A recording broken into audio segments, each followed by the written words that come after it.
If you ate 100 chicken nuggets a day at the Beijing Olympics, I think 1,000 chicken nuggets, and then you won a couple gold medals. You might think elite athletes have the healthiest diets in the world, or that they don't care and can get away with anything. But the truth might surprise you. Everybody that's ever been close to LeBron has said how shitty of a diet he has. He eats cookies, he eats everything. But what looks unhealthy is often consumed by athletes to optimize performance. If you want to be able to perform the best, no matter what you're doing, you have to be able to have nutritious foods. But with rumors, advertising, and crazy headlines, it might be quicker to talk about the things that aren't misconceptions. Good nutrition is at the core of high performance. So good. insane body transformations, world records, and crazy longevity. From what I know and from what I read a lot about it, is just more food than gym. To make sense of it all, I spoke to the coach to the Olympians, the man who wrote the book on peak athletic performance, so we can find out how elite athletes actually eat. Your diet: 1 cup of coffee, 3 to 4 bags of candy, and 1 meal. Is that true? I don't have time to lie. Some of the world's best athletes have the most surprising diets. My uncle told me, man, you disrespectful if you call them Skittles. You say they power pellets.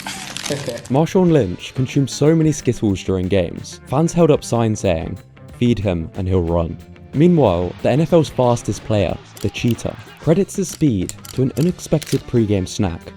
You know, I feel like this is part of my grandmother's secret recipe for me being so fast. You know, this is Cheetah fuel right here. This right here, game day fuel. Lionel Messi once confessed, "I ate badly for years. Chocolates, fizzy drinks, everything. That's why I threw up during games." Meanwhile, Premier League veteran Jamie Vardy has a pre-game strategy that sounds like it belongs to an underslept builder. At 37 years of age now, what is your pre-match diet? Wake up, Red Bull, get to the stadium for pre-match. It'd be Red Bull and a cheese and ham omelette, then maybe have a coffee, back to the dressing room to get ready and start sipping on another Red Bull. Some athletes believe they are able to perform at their best, not despite their junk food diets, but because of them. We play a barbaric sport. The immune system in the body needs f***ing practice. You know how you get practice? By eating shit. Wow. Eating shit. What was I hearing here? I searched the internet for answers, and one name kept popping up: Dr. Marc Bubbs, a top coach to elite athletes. He's the expert when it comes to the science behind their diets. I had to know what he thought about this, and he helped me see through the myths, but more importantly, helped me put this together to help you avoid falling for the mistakes. Supplementation, in my opinion, is one of the most important things in football. There's thousands of different sports supplements. Athletes who use them have very different stacks, ranging from the basics to the more questionable. When people take Viagra, it's a performance enhancer when you horizontally, right? So I take it to help my performance vertically. And I'm out there going crazy. I'm out there going crazy on half of Viagra and a little bit of Red Bull, and people like, God damn, I can't stop Ocho for nothing. Before you take one before the gym, there's zero evidence this helps and is more likely to backfire. Yeah, I'm cramping. You take anything for the game? Yeah, Viagra. That'll make you cramp. So instead of blindly copying what supplements an athlete uses, it's smarter to choose based on evidence and expert advice. So what are some of the most evidence-based supplements for athletes? You know, vitamin D is really important, and that's one that's easily influenceable with supplementation. So if you live somewhere with a true winter climate, you're going to need to supplement to really get that performance benefit from a recovery standpoint. Right? We know that getting above 90 nanomoles per liter is where we're going to get immune benefit. Above 75 nanomole per liter is where we get satellite cell activity benefits. Omega-3 is another really important one. Ideally above that 8% omega-3 index range, where you're going to get not just benefit for performance, but benefit for things like longevity as well. And a nice one for young athletes or athletes to think about is magnesium. Right, we've got good data now showing that athletes require 10 to 20% more magnesium than the general population. It's no surprise why top football clubs provide these for their players, in addition to creatine, which can help with strength and recovery, and caffeine, which can boost energy. But scientists argue that supplements are the least important part of any diet, so completely the opposite of how they're marketed. Even Tom Brady has said that supplements can't replace proper nutrition. So why can't you replace food with supplements?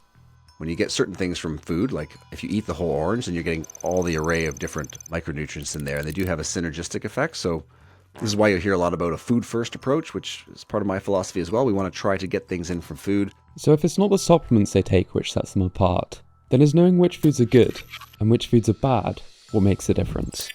No carbs, no sugar, no dairy, no refined sugar. You need to cut bread, less dairy, don't eat cheese that much. Yes, I am gluten-free since 2010. I'm dairy-free and refined sugar-free. So why are they doing this? Dairy is probably one of the ones where just a lot of people have a bit of lactose intolerance that they're not really aware of. And so, if you're intolerant to lactose, then you're going to get some gas and bloating and discomfort. And so taking it out obviously improves that. If you can digest dairy, it's the gold standard protein, right? It's tremendously helpful and beneficial, right? When people talk about gluten, they typically have removed bread. It's not just the gluten in bread, it's the fact that it's highly fermentable. So if your gut already has more quote unquote bad bacteria, if you're stressed, not sleeping a lot, eating a lot of sugars, you're going to have a lot of bacteria in the gut that ferment very well. And so if you add breads on top of that, it's going to create a lot of gas and discomfort. But while bloating may be about avoiding foods in your diet, micronutrition is more about what you include. A study on 19 Brazilian footballers revealed what happens when these are missing. 68% consumed insufficient magnesium and calcium, 74% lacked vitamin A, and 100% failed to get enough vitamin D. Vitamin and mineral deficiencies can impair testosterone, immunity, and joint and muscle health. One of the reasons Messi hired a nutritionist in 2014. And most top sports clubs have smoothie bars and tons of fruit in their canteens. Most champions, I think, in the UFC are like 36, 37. So the longer that you can stay in the game and the longer you can, recover, the better you're going to be.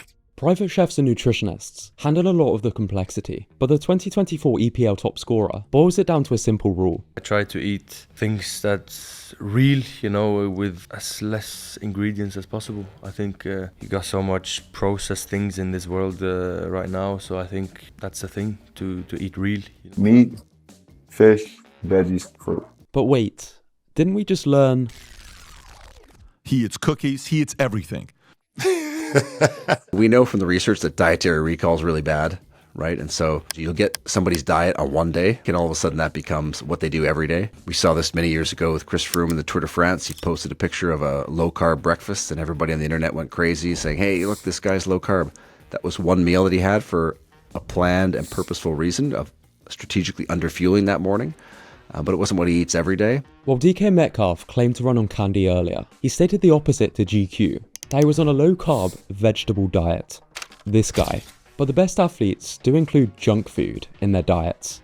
Tom Brady mentions in his book how he adjusted his strict approach to include pizza and bacon every now and again, stating, I have a friend who freaks out if it's not the most organic this or that. That stress is going to harm you way more than eating that chippers. What you don't want to remove in nutrition, and it's easy to do, is the enjoyment of sitting down and having a meal with your friends, with your family, right? We don't want to turn nutrition into a job because training's hard enough, and being elite at whatever you're trying to do is hard enough that we want to still keep it fun. And I think people think of footballers as like a machine where we never have cheat meals or we never do anything bad. That's a false reality. If eating 100% clean was essential to peak athletic performance, why was Usain Bolt demolishing hundreds of chicken nuggets? And how can you explain the current world's fastest man and his favourite snack?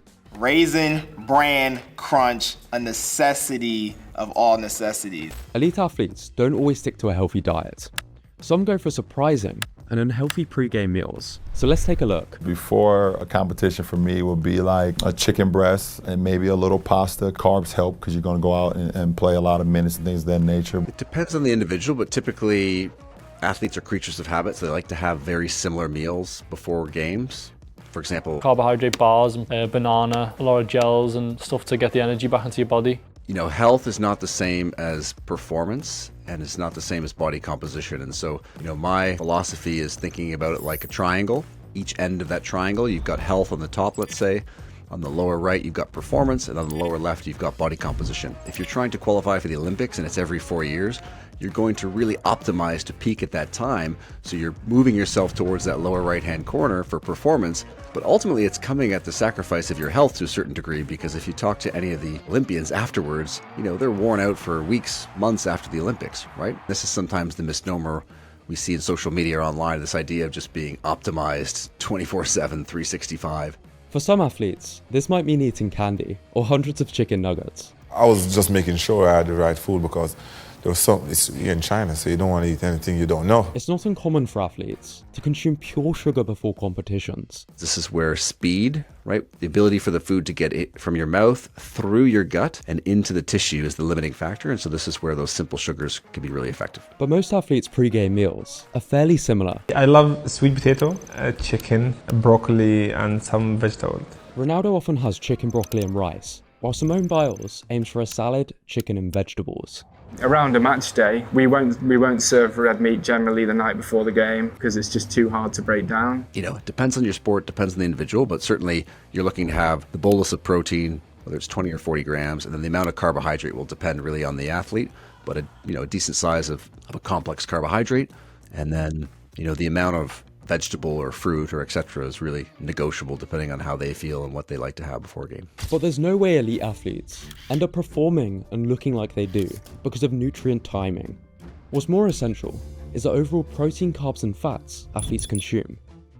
Protein is really the only thing we can kind of set it and forget it. American footballers need around 160 to 230 grams of protein a day, according to a study, depending on position and weight. Surprisingly, Premier League players, despite being much smaller, averaged around 205 grams per day, well above UEFA's recommendations. Protein plays a key role in muscle growth and recovery, but it's the insane amount of carbs that some athletes consume that's most surprising. Then as you get into like a Tour de France rider, on certain rides in the mountains, they might have 15 grams per kilogram per day, right? So like triple what an EPL player would have. This could be almost 1,000 grams of carbs, based on the recent winner's weight.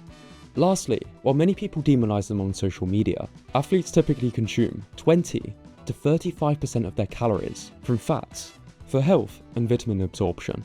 In Chad Johnson's case, while he is eating a lot of McDonald's, after tracking his diet, you can see it provided him with everything he needed. But while sufficient macronutrients are important, their total energy value is by far the most key part of athlete nutrition. And to say athletes can eat a lot is an understatement.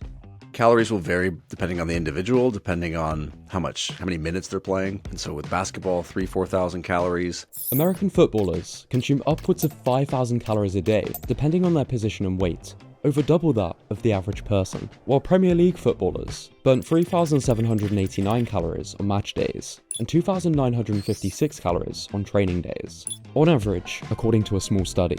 As you go into endurance sport, that's when it really cranks up. Like that's when you get to the 6,000, 6,500, because they need to consume lots of fast carbohydrates, which we typically call sugars. Too few calories can lead to weight loss and poor recovery, while excessive calories can cause fat gain, which isn't always bad. I used an example in peak about 𝗘𝗶𝗁𝗁, NHL player, had one of the higher body fats in the team, but tested first in virtually all of the performance categories and missed the fewest amounts of games. And so it becomes this question of, why are we trying to take 2 or 3% body fat on? What is the goal? Is it actually going to help performance? Is it going to help health? Getting these fundamentals right is how Chad Johnson was still able to perform at a top level despite eating so much McDonald's. Now listen to me. I did it with no injuries, so you're not going to tell me the way I did it don't work. Because it worked. And this is what stopped me from ever copying what a particular athlete eats ever again. Because Dr Bubbs suggests there's one major factor that keeps elite athletes ahead. And so that's probably a big disconnect between what we see in the general population, which is always chasing after the shiny new toy, right? This herb from the depths of the jungle in some country versus, the real fundamentals. Podcasts, the media, and most advertising will sensationalize the most shocking and novel parts of athlete diets. And this has most people focusing on the wrong things. It helps to use the analogy of a car. Because if you don't have enough energy, it's like not having enough gas in the tank. You can't even drive the car far enough. The micronutrition becomes, keeping the engine running well, right? So like to change the oil and to check the engine lights that come on your car, the micronutrition helps to deal with that so that the athlete can stay resilient and adapt well, to their training. Some cars can run a surprising amount of time without an oil change or with all the engine warning lights flashing. Look, at the highest level, a lot of this is genetically driven as well. Some athletes are tremendously lean and they don't try at all to be lean, right? And they look like they're on the cover of the magazine and their diets are not very good. Now that catches up as you get into your 30s and 40s. They weren't really understanding that because of their great genes and the fact that they were young, youthful, that was what was really carrying them. But with increasing competition, nutrition is only becoming more important. And that's actually the best predictor of success, or separating like national to international level competitors, is just, can you show up day after day, week after week to compete? This is why small optimizations, when they become a distraction from the fundamentals, can end up causing more harm than good. Now all of a sudden we've put the cart before the horse there, and we're causing more problems than we're solving. I often think of it like different buckets, right? And so the big buckets are those fundamentals. So if you do really well with them, the water you can put in a big bucket is much more than what you could put in, say, a pint glass. And so when you're chasing these small wins, even if you maximize the very small win, it doesn't yield nearly as much as the fundamentals do. So just like in martial arts, repeat, repeat. Once you have a certain level of automation, right, consistency, then you kind of level up to the next belt, add the next layer on.